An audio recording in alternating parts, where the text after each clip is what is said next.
हो आप लोग? उम्मीद करते हैं अच्छे होंगे। तो आज का जो हम प्रश्न लेके आए हैं वो है क्लास 9th का, जो कि हम कंटिन्यू अभी करवा भी रहे थे, लेकिन कुछ दिनों से जो है हमने वीडियो अपलोड नहीं कर पाया था।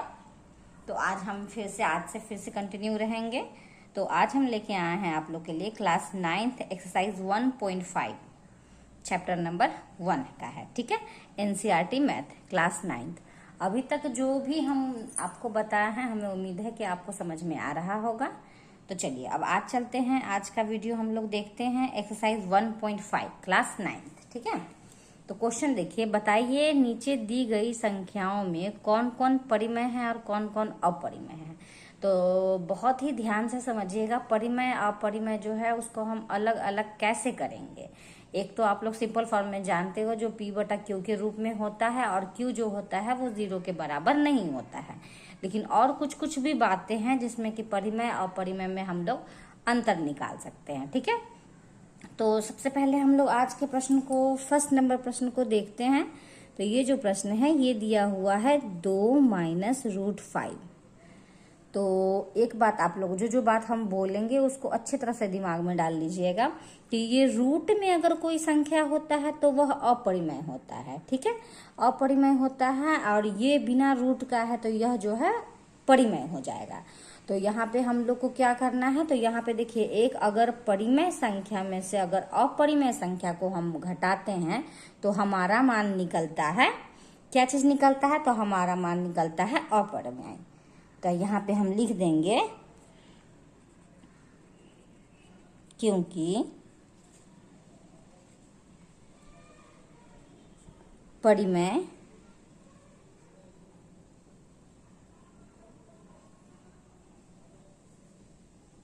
और अपरिमेय संख्याओं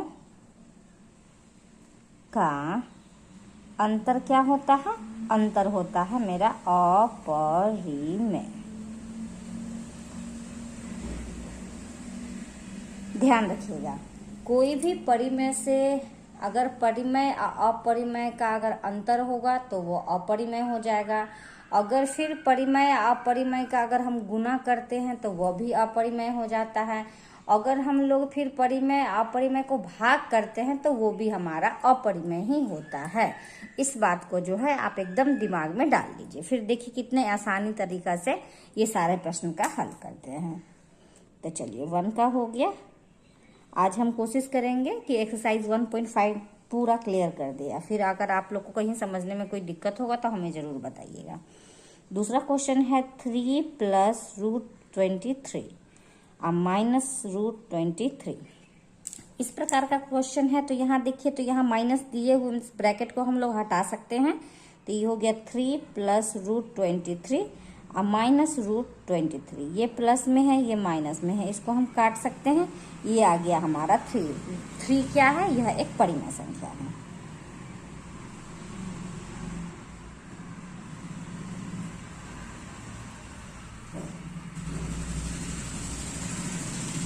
ठीक है, अब हम लोग चलते हैं क्वेश्चन नंबर इसके फर्स्ट के तीसरे भाग की ओर। तो तीसरा भाग में है 2/√7/√7। बहुत ही आसान प्रश्न सर हैं। हमें उम्मीद है आप एक बार देखोगी तो आपको एकदम आसानी से समझ में आ जाएगा। तो चलिए, इस √7 से √7 को हम कैंसिल करते हैं तो यहाँ 2 है। तो 2 और 3 ये सब क्या है, यह एक परिमेय संख्या है।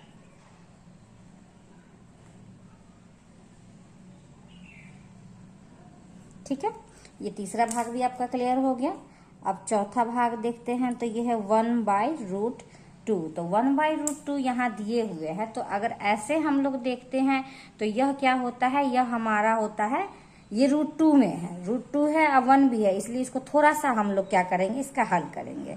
तो 1/√2 इंटू परिमेयकरण करते हैं। परिमेयकरण का मतलब क्या है कि जो नीचे अंक दिए हुए हैं उसी से हम लोग √2 से गुना भी करते हैं और √2 से भाग भी करते हैं। तो चलिए, 1 को √2 से मल्टीप्लाई किए तो √2 को √2 से गुना किए तो क्या हो गया, √2 का स्क्वायर। तो यहाँ हो गया √2 और स्क्वायर से रूट कैंसिल, तो ये हो गया हमारा √2/2। तो यहाँ पर एक बात हम स्टार्टिंग में ही अपने वीडियो में बताया था कि अगर किसी भी अपरिमेय को अगर परिमेय से गुना करो, भाग करो, घटाव करो तो वह क्या होता है, अपरिमेय ही होता है।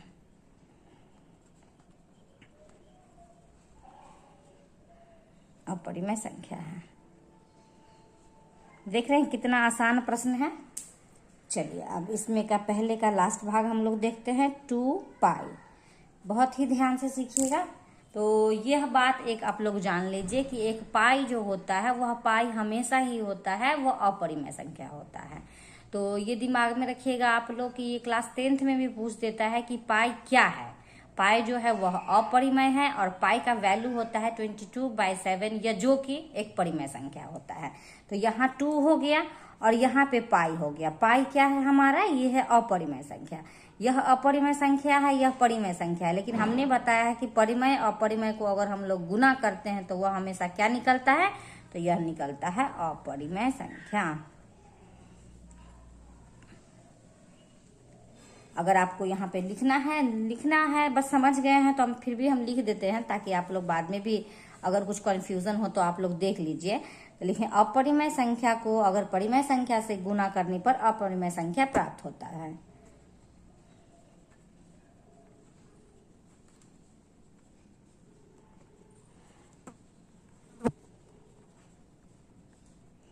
परिमेय संख्या से गुना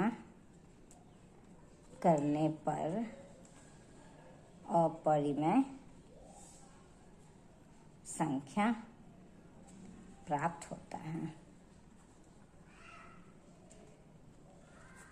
हमें उम्मीद है कि इतना समझ में आने में आप लोग को कोई परेशानी नहीं होगा। अगर कोई दिक्कत नहीं होगा तो प्लीज़ मेरे वीडियो को लाइक शेयर भी जल्दी से करते रहिए। तो अब हम लोग चलते हैं एक्सरसाइज 1.5 के दूसरे भाग की ओर। ठीक है, तो दूसरे भाग का प्रश्न भी देखिए। अगर आपको स्टार्टिंग में भी कुछ नहीं समझ में आता है इस तरह का मैथ, तो वो अभी आपको हार्ड लगेगा, लेकिन वो हम जब एक बार आपको बता देते हैं उसके बाद देखिएगा कि आपके लिए यह कितना आसान प्रश्न हो जाएगा। ठीक है, तो चलिए सबसे पहले हम लोग देखते हैं, निम्नलिखित व्यंजकों में से प्रत्येक व्यंजन को सरल कीजिए। जरूर सरल करेंगे हम लोग। अब प्रश्न दे दिया है तो हम लोग को करना ही है, जो कि बहुत ही आसान है। देखिए यह है हमारा पहला भाग। ठीक है, तो इस प्रकार में आपने ये 5, 6 से ही हम लोग जो है ये अलजेब्रा का गुना जो है वो पढ़ते आ रहे, बीजगणित जो है हम लोग पढ़ते आते हैं। तो उसमें हम लोग क्या करते हैं, मल्टीप्लाई करते हैं, गुना करते हैं। तो क्या करते हैं, इसको ई दोनों से गुना करते हैं, फिर इसको ई दोनों से गुना करते हैं। तो अगर हम चाहें तो डायरेक्टली गुना करके भी लिख सकते हैं, लेकिन फिर भी हम पूरा क्लियर से हम आप लोग को बता देते हैं ताकि आप जो पहली बार अगर सीख रहे होंगे तो उससे कंफ्यूजन नहीं होगा। तो चलिए 3 2 6, फिर इसको इससे हम लोग गुना करेंगे तो 3√2, फिर इसको इससे गुना करेंगे तो 2√3। और फिर यहाँ देख लीजिए, यहाँ √3 है और √2 है, तो दोनों को हम लोग मल्टीप्लाई करके यहाँ क्या लिख सकते हैं, √6। यही जो है इसका आंसर हो गया। फिर से आप चाहें तो देख सकते हैं, हम पहले अंक को इस दोनों से गुना करेंगे, फिर ये दूसरे को इस दोनों से गुना करेंगे। तो हमने 3 लिख दिया है, ब्रैकेट का मतलब गुना होता है, इस दोनों को लिख दिया, फिर √3 लिख दिया, उसके बाद हमने ये लिख दिया। तो गुना कर दीजिए, 3 2 6, 3√2, फिर 2√3 और √6। कोई दिक्कत नहीं है। तो चलिए अब हम लोग अगर कोई दिक्कत नहीं है तो इसको दूसरे भाग की ओर चलते हैं। दूसरा भाग है 3 + √3 और 3 - √3। इस प्रकार का जो प्रश्न है बहुत ही इजी प्रश्न है। बस आपको यहाँ पे जो है एक फॉर्मूला याद रखना है। ठीक है, फॉर्मूला क्या है, a² - b² बराबर होता है a + b × a - b। ये एक फॉर्मूला है। तो देखिए इसको अगर हम a मानते हैं तो ये a है, ये भी a है, दोनों सेम है। इसको हम लोग मानते हैं b, तो ये भी देखिए दोनों सेम है। तो यहाँ अगर फॉर्मूला की ओर चलते हैं तो यहाँ देखिए a + b × a - b, यही फॉर्मूला हमारा यहाँ दिख रहा है। तो a + b × a - b equal to क्या होता है, तो ये होता है। तो क्या होता है, तो a² - b²। a² - b² का मतलब क्या है, a के जगह पे हमने को वैल्यू पुट करना है 3 और -b के जगह पे करना है √3। अब इसको सॉल्व करते हैं। तो 3 का स्क्वायर हो गया 3 3 × 9, और स्क्वायर रूट जब भी दिखेगा तो रूट कैंसिल हो जाएगा, तो समझ जाइएगा। तो स्क्वायर से रूट कैंसिल, तो ये हो गया 6, तो हमारा आंसर आ गया। सॉरी, ये स्क्वायर कैंसिल हो गया तो ये हो गया 3, और 9 में से 3 माइनस किए तो ये हुआ हमारा आंसर। ठीक है, अब हम लोग चलते हैं इसके तीसरे भाग की ओर। एक बार और आपको समझना है तो समझ सकते हैं। यहाँ पे एक फॉर्मूला हम लोग यूज कर रहे हैं, ए स्क्वायर माइनस बी स्क्वायर बराबर होता है a plus b into a minus B. तो ए plus b into a minus B, यहाँ ए देखिए दोनों सेम है, यहाँ दोनों देखिए सेम है। यहाँ देखिए तो ए plus b into a minus B हो रहा है, इक्वल टू क्या होता है a square minus b square. तो ए के जगह पे हमने 3 डाल के स्क्वायर कर दिया, और बी के जगह पे हमने √3 डाल के स्क्वायर कर दिया। तो 3 का स्क्वायर हो गया मेरा 3 3 9, स्क्वायर से रूट कैंसिल, 3 दोनों को माइनस किए तो हो गया ये 6। ठीक है, अब तीसरे भाग की ओर चलते हैं। तो यहाँ है √5 प्लस √2 का होल स्क्वायर। यहाँ पे फिर एक फॉर्मूला हमें दिखाई दे रहा है। तो ये जो फॉर्मूला है वो देख लीजिए, ये है आपका ए प्लस बी का होल स्क्वायर। क्या होता है? ए प्लस बी का होल स्क्वायर होता है a square plus b square plus 2ab। ये तो हमें पता है कि आप सभी बच्चों को आते होंगे। अगर नहीं भी आता है तो कोई बात नहीं है, आपको बहुत लोग हैं जो a square plus 2ab plus b square लिखते हैं, तो प्लस वाला तीनों अंक है, इधर उधर भी करेंगे तो हम लोग को कोई दिक्कत नहीं होने वाला है। इसलिए a square plus b square plus 2ab। तो चलिए इसी फॉर्मूला पे हम लोग इसको ए मानते हैं, इसको बी मानते हैं, इसको सॉल्व करते हैं। तो यहाँ देखिए a square plus b square plus 2 into, अगर दो अंक के बीच में अगर कुछ प्लस माइनस नहीं दिख रहा है तो क्या होता है? गुना होता है। तो इंटू ए के जगह पर √5 और बी के जगह पे √2। तो चलिए हम सॉल्व करते हैं। बताया है कि रूट अगर है स्क्वायर है तो ये कैंसिल कर देता है, तो 5। यहाँ भी वही चीज हमारा दिख रहा है 2, यहाँ हो गया 2 और ये हो गया 5 दूनी 10। ठीक है, ये दोनों मेरा बिना रूट का है, दोनों एक जात है, तो 5 और 2 हो गया 7 और प्लस 2 √10। देखिए कितना आसान प्रश्न है। यह जो हो गया हमारे दूसरे क्वेश्चन का तीसरा भाग हल हो गया। अब एक लास्ट इसमें का बच रहा है, यहीं पे हम बता दे रहे हैं। यह है हमारा √5 माइनस √2 और √5 प्लस √2। ये तो आप लोग भी चाहोगे तो आसानी से बता सकते हो। जो क्वेश्चन नंबर 2 है वही क्वेश्चन नंबर 4 है। कौन सा फॉर्मूला हम लोग 2 में यूज किए थे? A square minus b square equal to a plus b into a minus b. ठीक है, सॉरी इधर दिख नहीं रहा है, हमने ध्यान नहीं दिया है। ये देखिए a square minus b square बराबर ए plus b into a minus B. ए देखिए दोनों का सेम है, बी देखिए दोनों का सेम है, तो ए plus b into a minus B यही आ रहा है, इक्वल टू क्या? तो ए स्क्वायर और माइनस बी स्क्वायर। स्क्वायर से रूट कैंसिल करेंगे तो ये हो गया 5, ये हो गया 2, दोनों को माइनस कीजिए तो ये हो गया 3। कोई दिक्कत नहीं। इस प्रकार से जो है क्वेश्चन नंबर 2 का जो है सारा भाग हम लोगों ने हल कर लिया है। अब चलते हैं क्वेश्चन नंबर 3 की ओर। तो क्वेश्चन नंबर 3 तो कुछ है नहीं, बट है, क्वेश्चन दिया है तो हम लोग को बताना ही है। तो चलिए चलते हैं क्वेश्चन नंबर 3 की ओर। देखिए बहुत लंबा चौड़ा प्रश्न दे दिया है, लेकिन कुछ है नहीं इसमें वैसा लंबा चौड़ा के जैसा। तो चलिए क्वेश्चन पढ़ते हैं। आपको याद होगा कि पाई को एक वृत्त की परिधि मान लीजिए कि पाई को वृत्त की परिधि सी मानते हैं, ठीक है, और उसके व्यास मान लीजिए डी को तो व्यास मान लिए, कि अनुपात समझ रहे हो, बटा से परिभाषित किया जाता है, अर्थात पाई बराबर c/d, इसी को बटा बोलते हैं ना। यह तथ्य का अंत विरोध करता हुआ प्रतीत होता है कि पाई अपरिमेय है। इस अंत विरोध का निराकरण आप किस प्रकार करेंगे? कुछ है नहीं, बस बात को बनाना है और कुछ नहीं। इसका हल करने के लिए सबसे पहले हम लोग एक बना लेते हैं वृत्त बना लेते हैं, और जानते हो कि एक छोर से होते हुए केंद्र होते हुए जो दूसरे छोर को छूता है उसको हम लोग बोलते हैं व्यास, मीन्स डी। और ये पूरा जो बाहरी इसका ये है इसको हम लोग क्या बोलते हैं? सी, मीन्स परिधि। ठीक है, तो बहुत ध्यान से देखिए, यहाँ बोल रहा है अर्थात पाई बराबर जो है वह है सी और बटा में है डी। पाई बराबर क्या दिया है? सी बटा डी। तो हम लोग जानते हैं कि पाई क्या होता है? पाई जो होता है वह एक अपरिमेय संख्या होता है। लेकिन C/D के रूप में दिए हुए हैं। तो C/D के रूप में दिए होने का मतलब है कि यह C/D है, मीन्स परिमेय संख्या है। तो बहुत ही कंफ्यूजन वाली बात है, आखिर हम कहना क्या चाहते हैं। तो सबसे पहले एक हम अगर कोई स्केल लेते हैं या कुछ भी लेते हैं ना, तो अगर इसमें C और D को आप नापोगे ना, अगर नाप के देखोगे तो उसका वैल्यू जो है ना वो पाई के बराबर ही आता है, पाई के बराबर ही आता है। इसका मतलब कुछ नहीं है, इसका कोई अंत विरोध नहीं है। इसका मतलब यह है कि यह पाई का मान भी जो होगा, जो C/D का मान होगा, वह सेम ही हो जाएगा। इसीलिए यहाँ पे बना के आपको लिख देना पड़ेगा, या ऐसे सुनिए, इसका कोई अंत विरोध नहीं है, क्योंकि धागे या स्केल से अगर C/D को नापा जाता है ना, तो लगभग वह परिमेय ही मान प्राप्त होता है। तो परिमेय मान प्राप्त होता है तो C और D भी एक क्या होगा, अपरिमेय संख्या होगा, जिससे हमें ज्ञात नहीं हो पाता है।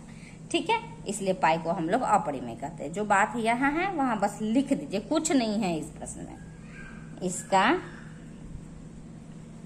कोई अंत विरोध नहीं है। क्यों नहीं है? क्योंकि धागे या स्केल से C/D को नापा जाए तो लगभग परिमेय मान प्राप्त होता है। ठीक है, लगभग परिमेय मान प्राप्त होता है, अतः C और D भी एक अपरिमेय संख्या है, जिसका हमें ज्ञात नहीं हो पाता है। इसीलिए पाई एक अपरिमेय संख्या है।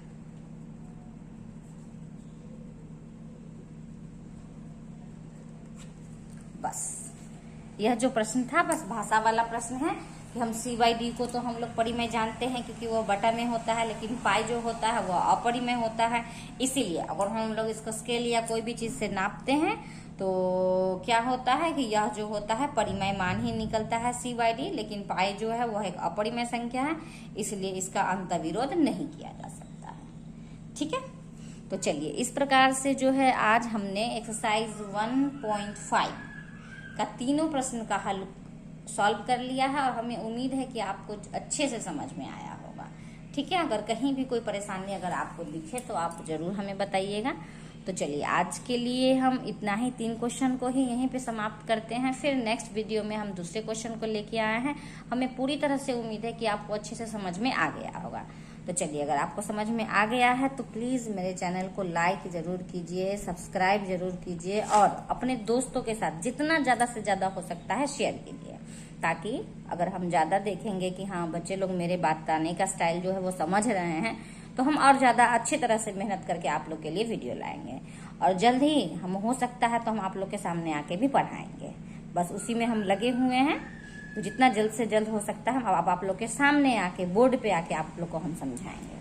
ठीक है, तो चलिए अब आप लोग से हम मिलते हैं नेक्स्ट वीडियो में। तब तक के लिए धन्यवाद।